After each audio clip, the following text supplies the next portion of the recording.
8 de la mañana, ya 6 minutos en todo el país, habla el jefe de gabinete. Negociación.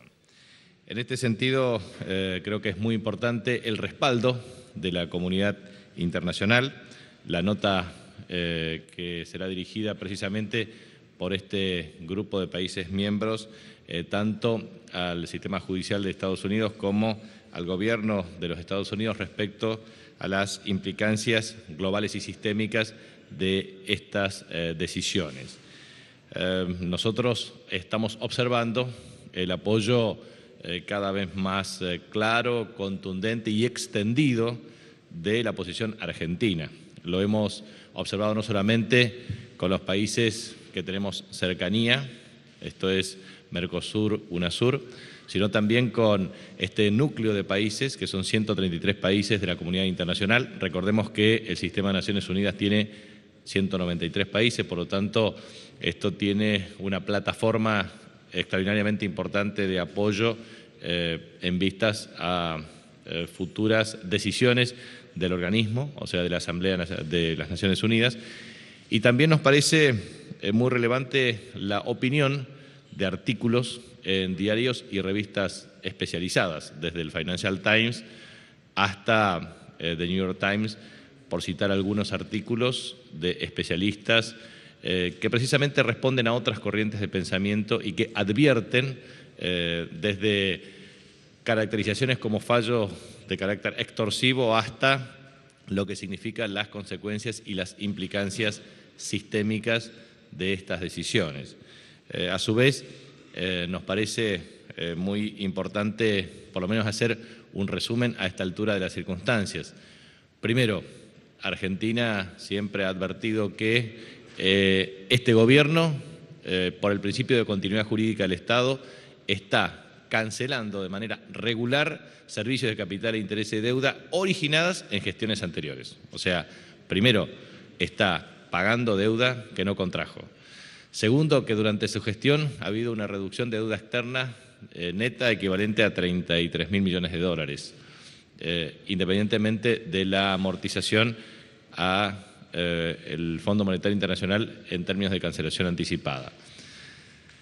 Tercero, que ha logrado también una estrategia de crecimiento a los efectos de recuperar la capacidad para cumplir satisfactoriamente las obligaciones de carácter financiera. O sea, la política, que es una marca registrada en términos de desenvolvimiento de la actividad económica, es primero priorizar los recursos para incrementar la demanda agregada, potenciar el consumo, cancelar la deuda social argentina con el pueblo argentino a los efectos de generar la riqueza suficiente para garantizar recursos para pagar los servicios de capital e intereses de la deuda originada por otros gobiernos.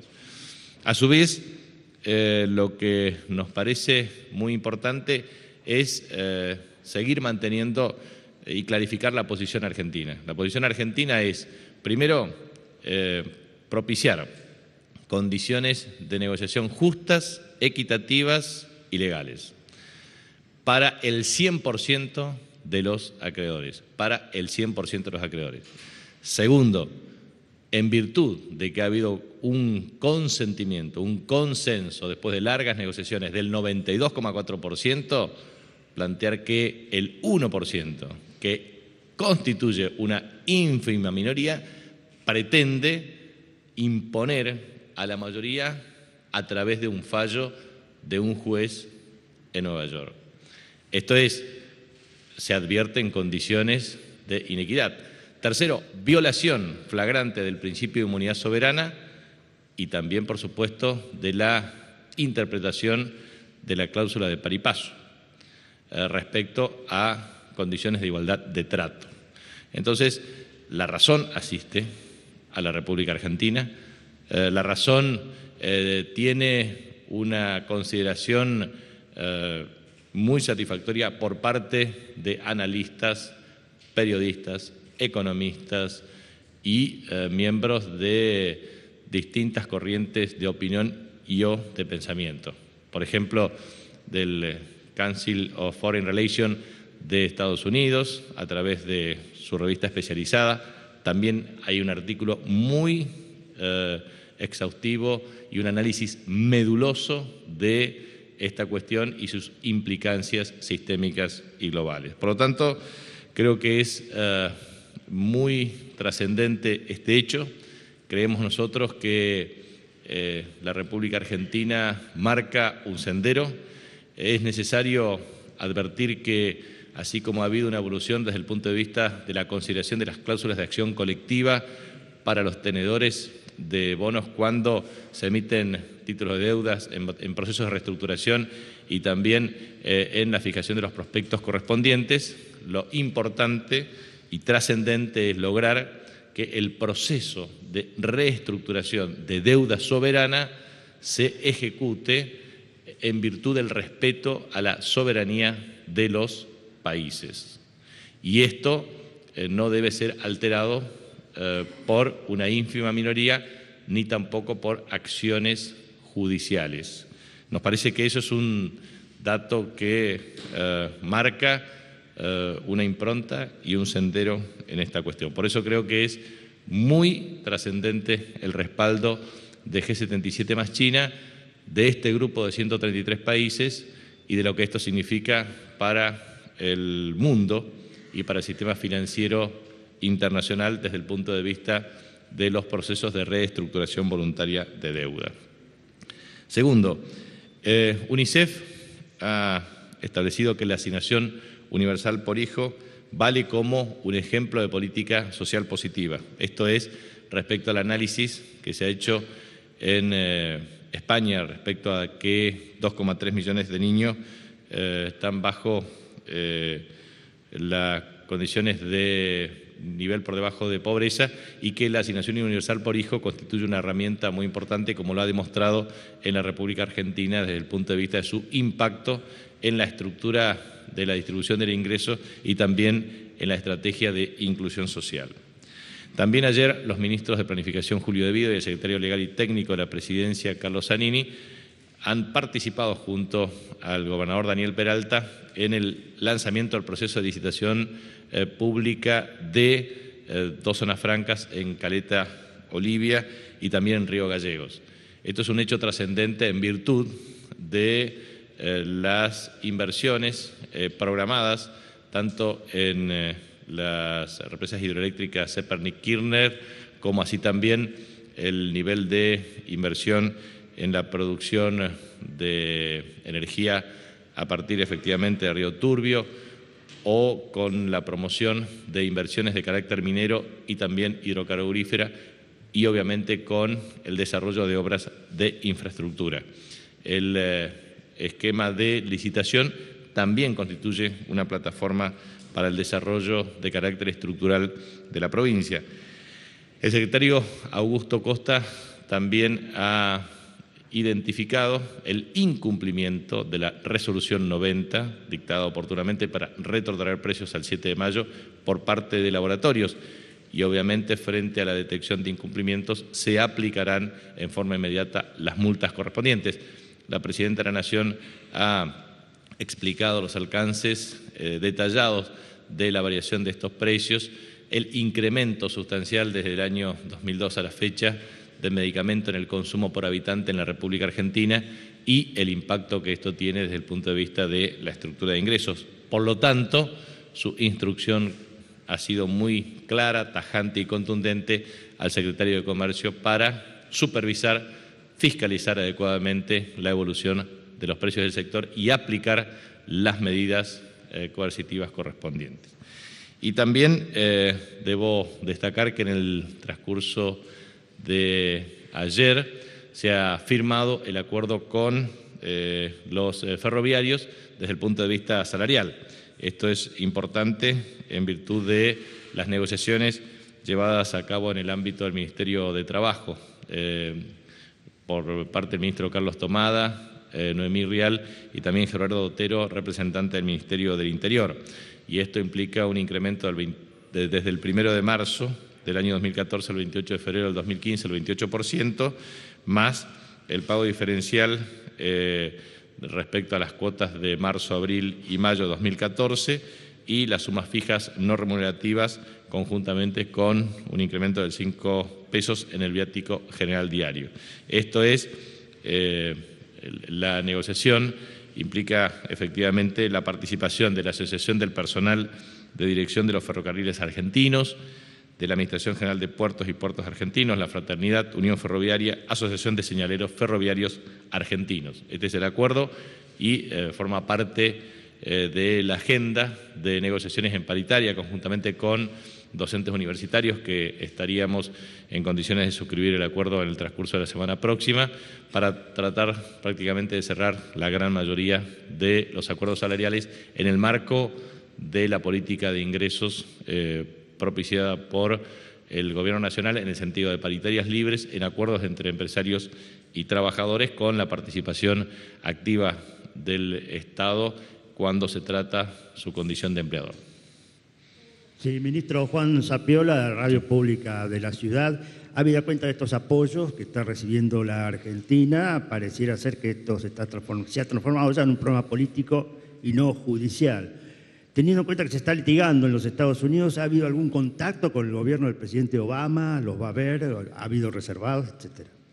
No, pero obviamente eso es una cuestión que tiene, vuelvo a insistir, implicancias globales y sistémicas. En consecuencia, ningún gobierno, ni de la región ni del mundo, puede autoexcluirse de un proceso de debate y discusión de trascendencia mundial.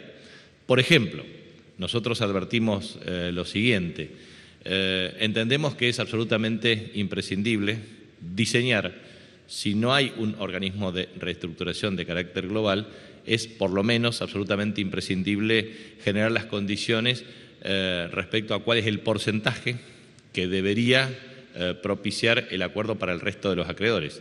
Ejemplo, si se toma en consideración el 66% para ley de concursos y quiebras en el sector privado, o se eleva esta cifra al 75%, o cualquier cifra que implique regulación de usos y costumbres en la norma a los efectos de tener implicancias sistémicas. Esto es, no puede de ningún modo el 1% de los acreedores que no ingresaron al canje, porque lo importante es que la República Argentina propició un proceso de negociación. En el año 2005 se sancionó la Ley 26.017, luego otras modificatorias para la reapertura del canje en el año 2010, y esta reapertura permanece sine die. Y en ese contexto, lo que es absolutamente imprescindible de remarcar es que la República Argentina siempre propició no solamente las presentaciones roadshow en el mundo, sino también un proceso de largas, tediosas negociaciones, precisamente para inducir al conjunto de acreedores que ingresen al canje de deuda. Y la verdad es que estos fondos buitres nunca ingresaron, siempre se autoexcluyeron de estas negociaciones, jamás mostraron voluntad de diálogo, y a su vez, y lo que es más importante, es que permanentemente hostigaron a la República Argentina a partir de su capacidad de lobby. Y esa capacidad de lobby llevó a determinar lo siguiente. Primero, no son tenedores originales de los títulos de deuda. Lo compraron a precio vil. Y a través de este fallo, una deuda de 48,7 millones de dólares pasa a ser de 832 millones de dólares. 1.608% es su tasa de retorno en 6 años, a partir de un fallo judicial. Esto es algo absolutamente injusto. Esto es algo que debe y merece generar el repudio de la comunidad internacional y obviamente del pueblo argentino. El pueblo argentino debe saber que la Presidenta de la Nación, la doctora Cristina Fernández de Kirchner, y todos los funcionarios quienes la acompañamos en esta decisión, y todo el pueblo argentino debe saber claramente que estamos defendiendo el interés de los argentinos. Este gráfico por ahí reseña claramente en la línea azul y la línea roja. La línea roja es la deuda, la línea azul precisamente es el tema del desempleo. Cuando la deuda aumenta, también aumenta el desempleo. Cuando la deuda baja, aquí se ha notado claramente la reducción del desempleo. Entonces, me parece que es parte de un proceso de discusión de carácter internacional. Y me parece que esto también tiene que ver con el proceso de dominación que pretenden ejercer determinadas potencias mundiales respecto a nuestros países. Nuestros países que tienen riqueza de base estratégica, minerales, agua dulce, provisión de alimentos, energía, petróleo y gas, segunda y cuarta reserva en términos no convencionales. Y no es casualidad este tipo de acciones, porque finalmente de lo que se trata es de establecer estrategias que apunten a la depreciación de los activos reales y financieros, a generar crisis de deuda para apropiarse de un modo indebido de recursos que son estratégicos para nuestros respectivos pueblos y para su autonomía. Y no es casualidad que los procesos han sido sistemáticos en el tiempo. Primero, se trataban de guerras de ocupación territorial del espacio físico. Luego, dictaduras que eran meros adláteres que funcionaban a voluntad de los gobiernos de turno. Las dictaduras fueron las que introdujeron procesos de dominación. No es casualidad que el cambio de la jurisdicción por el artículo primero del Código Procesal se hiciera precisamente en abril del año 1976. Y no es casualidad que la deuda se haya incrementado de una manera extraordinaria durante la dictadura militar, que fue el condicionamiento para los gobiernos democráticos. Y que a su vez las cláusulas de prórroga de jurisdicción y obviamente de acciones sistemáticas inducidas por las grandes potencias originaron luego una apropiación cada vez más sistemática de recursos estratégicos. No es casualidad que se produjo un canje de deuda por activos en procesos de privatización. Y no es casualidad que, en definitiva, se pretenda seguir trabajando desde golpes de mercado hasta ataques especulativos, porque hoy los principales misiles que tiene el universo precisamente son los flujos financieros, que pueden desestabilizar macroeconómicamente a los países. Por eso, esto es un tema complejo, de alcance mundial, que requiere definitivamente una posición muy sólida de los países del mundo, porque no es casualidad que estas decisiones tengan hoy una mirada internacional determinada. E inclusive una cuestión que ustedes lo observan como periodistas, lo que hoy se escribe en el mundo, lo que hoy se analiza en el mundo es respecto a las implicancias globales de este fallo. Ministro, buen día. Diego Colaberardino de Radio El Mundo. Dos consultas en el mismo sentido. ¿Qué pasa el día 30 de junio? Si Argentina no paga, entra en default, hay otro plazo. Eso por un lado, y por otro lado, esta situación que se ha dado a raíz del fallo de la Corte Suprema de los Estados Unidos, ¿afecta en algo la negociación con el Club de París? Y si afecta también las inversiones que estaban llegando, por ejemplo, para Vaca Muerta. No afecta las negociaciones con el Club de París, porque el cronograma de los acuerdos son 64 contratos que se van a suscribir en este tiempo conforme al acuerdo global. La instrumentación del pago se hará de 650 millones de dólares en el mes de julio. Los acuerdos desde el punto de vista de las inversiones extranjeras directas se respetan claramente en virtud de los compromisos preexistentes.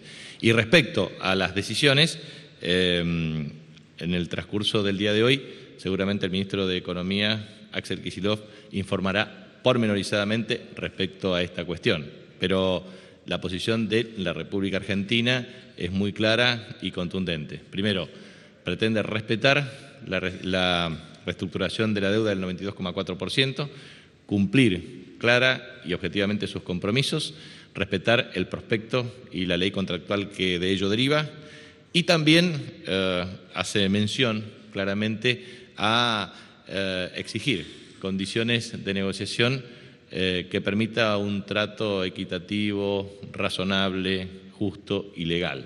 Y eso implica tener condiciones equivalentes para el 100% de los bonistas. Y esto porque este es el meollo de la cuestión. Acá de lo que se pretende se infiere claramente que la posición argentina es defender un sistema de reestructuración que ha sido exitoso y que debe culminar en forma exitosa en virtud del esfuerzo y la voluntad de las partes para que eso haya ocurrido. Voluntad de los dos acreedores que obviamente generaron la adhesión al canje y voluntad del país que ha cumplido rigurosamente sus compromisos. Jefe de Gabinete Daniel Salazar, de Radio y Televisión de la Universidad Nacional de Córdoba. En el frente interno, el INDEC ayer informó que por segundo semestre consecutivo se ha reducido la actividad industrial, teniendo en cuenta que el gobierno apostaba a un mejoramiento de todos los indicadores económicos a partir del segundo semestre de este año. ¿Cómo se va a encarar la situación económica desde el punto de vista de la resolución de este caso de los fondos buitres que podría afectar entonces la actividad económica interna, si es que lo va a hacer? Y usted mostraba algunas de las consecuencias que puede traer esto, como por ejemplo el cuadro que mostraba recién con respecto a la pérdida de empleo fundamentalmente. Bueno, con respecto al segundo semestre, se inicia a partir del 1 de julio, en virtud de la cual veremos su evolución en el transcurso del tiempo. En segundo lugar, cuando uno analiza el 100% de la evolución de la industria, 58% ha tenido crecimiento, 42% no lo ha tenido. Y de ese 42%, la incidencia más significativa ha sido precisamente el efecto de la industria automotriz. Y la industria automotriz es un complejo que incluye desde la producción de unidades en las terminales hasta autopartes y hasta un complejo proceso de producción con una multiplicidad de partes que lo integran.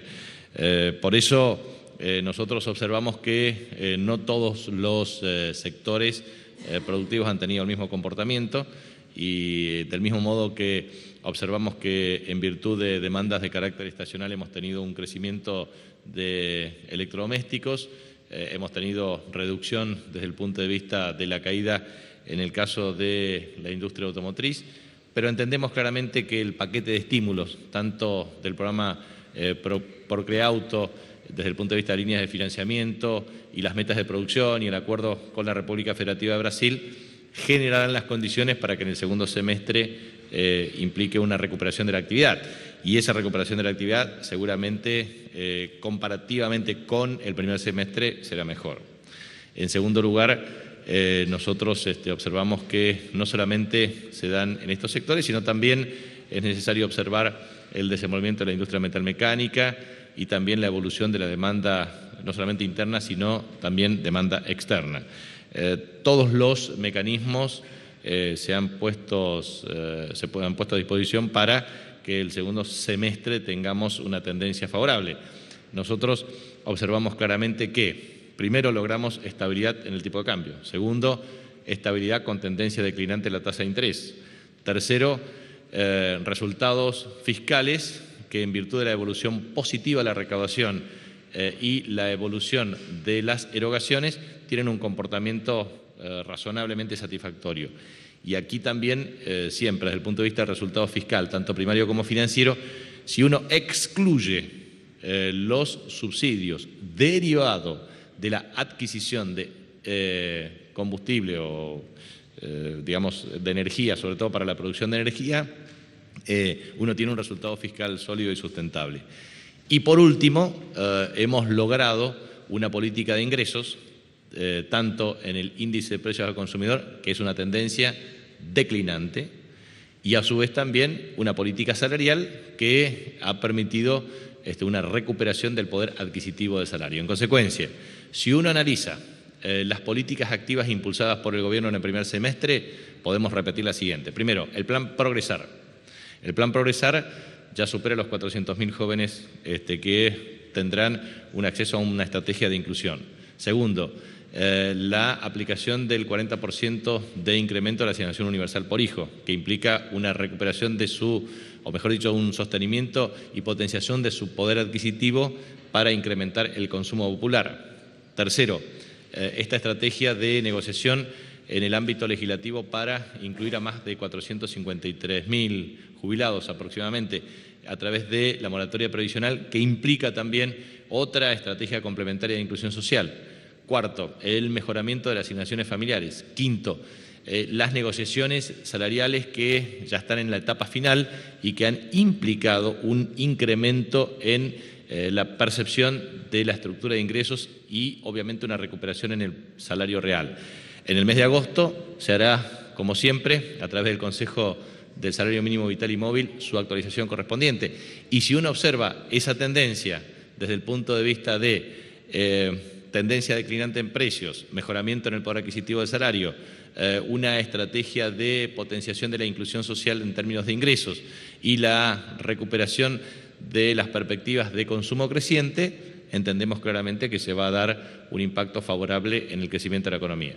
Entendemos claramente que esta cuestión que tiene que ver con este fallo judicial, también nosotros observamos que puede generar inconvenientes en tanto y en cuanto las acciones sean adversas. Entendemos claramente que este gran apoyo... La palabra del jefe de gabinete, Capitán Hitchens, habitual conferencia de prensa hoy con un tema clave, los fondos buitre y la presentación argentina justamente a partir del fallo de la Corte Suprema. Pasaron algunos segundos de las 8:30 de la mañana en toda la República Argentina. Títulos.